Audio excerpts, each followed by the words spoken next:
అందరికీ ధన్యవాదాలు. శుభ సాయంత్రం. మరి మన యూట్యూబ్ ఛానల్ని సబ్స్క్రైబ్ చేసుకొని ఆదరిస్తున్నాను. మీ అందరికీ ధన్యవాదాలు. కవిత చదవక చాలా రోజులైంది. కొన్ని అనివార్య కారణాల వల్ల మీ ముందుకు రాలేకపోయాం. ఈరోజు మన కవిత ఫ్రెండ్స్, ఇది కూడా ఎముకల గూడు. ఉదయం జాతీయ దినపత్రికలో ప్రచురితమైంది. ఉదయం జాతీయ దినపత్రికలో ప్రచురితమైనటువంటి మన కవిత ఎముకల గూడు.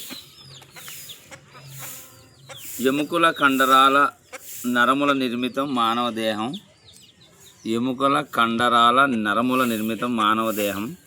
స్వార్థాల అల్లికల ఎముకల గూటి మెత్తని పదార్థం మానవ మెదడు. సారాంశాలన్నీ డేటాలై దాచుకున్న మెదడు మనిషి మానవ దేహం. మరయంత్ర సూత్రంతో మనిషి అయి పుట్టాడు, కానీ అప్పుడప్పుడు తన ఎముకలను తానే విరుచుకుంటాడు. మరయంత్ర సూత్రంతో మనిషి అయి పుట్టాడు, కానీ అప్పుడప్పుడు తన ఎముకలు తానే విరుచుకుంటాడు. తన కండరాలు తానే చీల్చుకుంటాడు. తన నరములు తానే తెంచుకుంటాడు.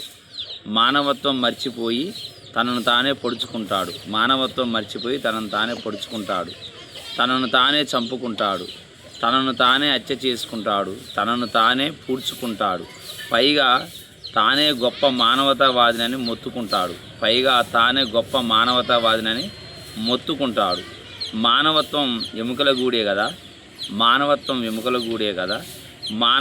ఒట్టి శవమే కదా.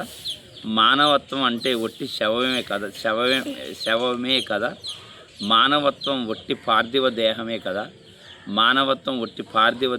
కదా. అందుకే అప్పుడప్పుడు తన స్వార్థాలతో చంపబడతాడు.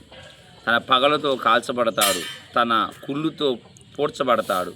మనిషి స్వార్థాలతో అల్లబడ్డ ఒట్టి ఎముకల గూడ ఇలవలేని ఒట్టి మనిషేనా? అందుకే అప్పుడప్పుడు రాతి గుహల్లో, చెక్క పెట్టెల్లో, మట్టి పొరల్లో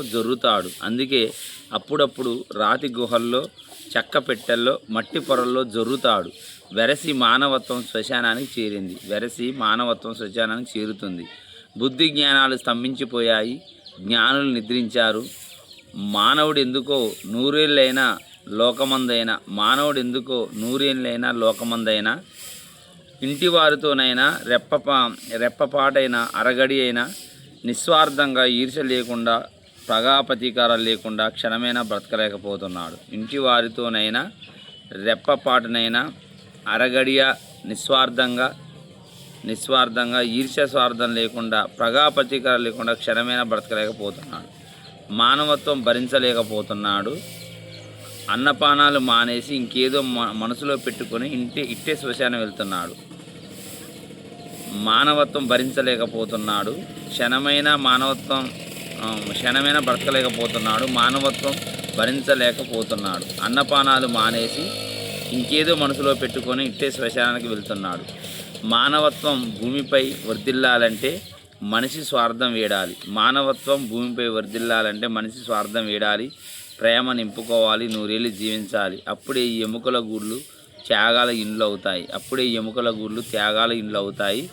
మానవత్వం ఈ ప్రపంచంలో నిలబడుతుంది. ఫ్రెండ్స్, ఇది ఎముకల గూడు అనే కవిత శీర్షిక.